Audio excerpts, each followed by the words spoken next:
फिर ये अपने वीडियोस में ऐसा कहता है कि पीवी सिंधु स्टेट गेम्स में जब हार गई तो बहुत अच्छा लड़ी है, कोई बात नहीं, देश की बेटी है, देश की शेरनी है, बहुत अच्छा लड़ी, पूरे आखिरी दम तक लड़ी। भाई उस स्टेट गेम्स में हार गई ही बिंगजियाओ से, और तू बोल रहा था बहुत बड़ा हार्ट ब्रेक है इंडियंस के लिए, इंडियन फैंस के लिए, कि पीवी सिंधु हार गई।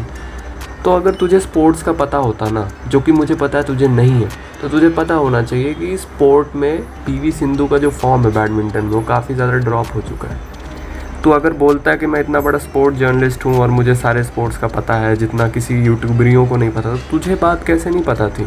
तुझे पता है पीवी सिंधु की करंट रैंकिंग क्या है और ही बिंगजियाओ की करंट रैंकिंग क्या है? पीवी सिंधु का गेम कितना ज़्यादा डिप कर गया है पिछले 2-3 सालों से, तुझे ऐसा कुछ पता है? और फिर तू बोल रहा है कि वो अच्छा लड़ी। अच्छा नहीं लड़ी, वो ब्रॉन्ज मेडलिस्ट थी और वो उससे हारी है जिसके लिए उसने ब्रॉन्ज मेडल के लिए उसने हराया था टोक्यो ओलंपिक्स में। टोक्यो ओलंपिक्स में स्ट्रेट गेम्स में हरा दिया था शायद ही बिंगजियाओ को पीवी सिंधु ने ब्रॉन्ज मेडल के लिए। लेकिन तुझे ये भी नहीं पता तो तू उसकी तारीफ़ कर रहा है। तुझे क्रिटिसाइज़ करना चाहिए था।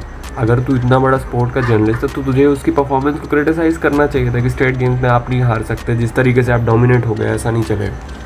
तूने गेम नहीं देखा इसीलिए तू बोल रहा है कि बहुत अच्छा लड़ी। तुझे अगर पता होता ना कि गेम में क्या हुआ तो तुझे पता होता कि वो डोमिनेट हुई है। फिर तू बोल रहा है कि एशियंस के अगेंस्ट बहुत बड़ी साजिश चल रही है, जब गोरे हैं BWF वाले उन्होंने ऐसा कर दिया कि इंडियन को लड़ा दिया। पहली बात तो रूल बहुत पहले से ही था, वो अभी नहीं बना हुआ है, ठीक है। और एशियंस तो बहुत सारे हैं, लाइक बैडमिंटन में चाइनीज़ भी बहुत सारे हैं। जो भी फाइनल मैच भी होगा उसमें भी एक थाईलैंड का है। तो तूने ये जो रूल है, ठीक है, ड्रॉ वाला जो रूल है, और ड्रॉ में लाइक क्वार्टर फाइनल्स के पहले राउंड ऑफ 16 यानी प्री क्वार्टर्स में भी इंटरनेशनल कंट्री का क्लैश हो जाता है। तो तुझे ये रूल तो चाइना के लिए भी उठाना चाहिए था। तुझे बोलना चाहिए था कि चाइनीज शटलर्स को कितना नुकसान हो सकता है। इवन एंटनसन और एक्सेल्सन ये दोनों भी एक दूसरे के साथ भिड़ सकते थे ना इन द ड्रॉ। अगर ड्रॉ में ऐसा होता तो ये दोनों एक दूसरे के साथ भी भिड़ जाते तो डेनमार्क का भी नुकसान हो जाता, ठीक है। अगर डेनमार्क का भी नुकसान हो जाता, चाइना का भी नुकसान हो जाता, मान लो चाइना के 2 शटलर्स हैं जैसे लू गुआंगझाओ है और ली शीफेंग है या फिर शी यूकुई है, वो सारे लड़ जाते एक साथ ही। तो इसमें सिर्फ इंडिया की बात कहाँ से आ गई? इंडिया से व्यूज़ लेने के लिए और अपना उल्लू सीधा करने के लिए रेसिज्म वाला, कि गोरे रेसिज्म कर रहे हैं, तो कुछ भी पॉइंट मत रखना। अगर गोरे रेसिज्म कर रहे होते तो बोलते भाई एंटनसन और एक्सेल्सन के लिए बस ये रूल नहीं लगेगा क्योंकि वो डेनमार्क के हैं, यूरोप के हैं, तो उनके लिए रूल नहीं लगेगा, बाकी सबके लिए लग जाएगा ये रूल, सारे एशियंस के लिए। अगर मान लो कल को वितिदासरिन और एक और कोई था, I don't remember the Thailand shuttlers, other shuttler जो है उनका, उसके वैंग चरोइन और वितिदासरिन के साथ मैच नहीं हो सकता, ये बोल देते ना, ये बोल देते कि इनका मैच हो जाएगा लेकिन एंटनसन और एक्सेल्सन का मैच नहीं हो जाएगा, तो ये बोल देते। इससे पता चलता balance racism, straight up racism है।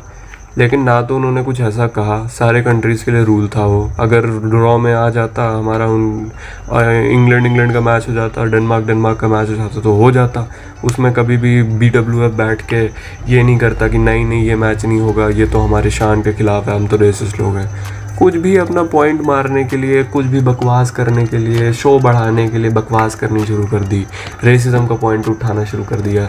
और एक बात जो ये कर रहा था वो ये कर रहा था कि चाहे एक्सेल्सन आ जाए, चाहे ली चोंग वाई आ जाए, चाहे लिंडैन आ जाए, चाहे मा लॉन्ग, पता नहीं क्या क्या, कुछ भी आ जाए, लक्ष्य सेन हराएगा टू ग्लेज इंडियन ऑडियंस, ठीक है। अगर उसे स्पोर्ट का पता होता तो उसे पता होता एक्सेल्सन क्या है। एक्सेल्सन एक टाइम था 22-23 के टाइम पे मैच नहीं हारता था, वो सारे टूर्नामेंट जीतता था। वो BWF का जो भी वर्ल्ड टूर हो सारे जीतता था, वर्ल्ड टूर फाइनल्स भी जीत रखे हैं उसने।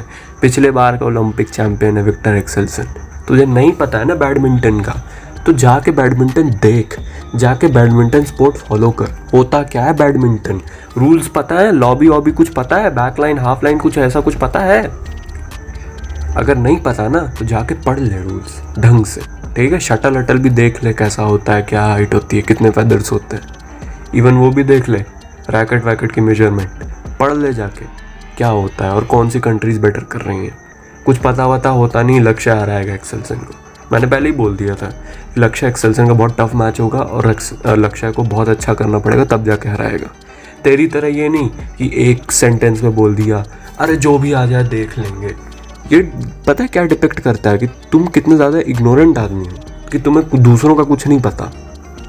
सारा दिन रेसिज्म करते हुए, दूसरों को खुसरों की गाली देते हुए और शिया सुन्नी में विवाद कराते हुए और गोरों को रेसिस्ट प्रूव करते हुए पूरा टाइम निकाल दोगे तो स्पोर्ट पे कब ध्यान दोगे? स्पोर्ट जर्नलिस्ट सीख के आओ स्पोर्ट क्या होता है। तुम्हें कुछ स्पोर्ट वोट का नहीं पता और बोलते हो हमारा कंटेंट उठाते हैं। ऐसा कंटेंट कोई उठाने लगा ना तो बेचारा कोई कंटेंट ही नहीं बना पाएगा। पूरे टाइम फ़ोन उठा लेगा, लक्ष्य सेन। अबे ये क्या होता है? फ़ोन उठा के ड्रॉ पढ़ लिया, बकवास कर लिया, कुछ बता तो इनसाइट तो दे। अगर नहीं है इनसाइट तो चुप रह, सिर्फ और सिर्फ क्रिकेट पे बात कर।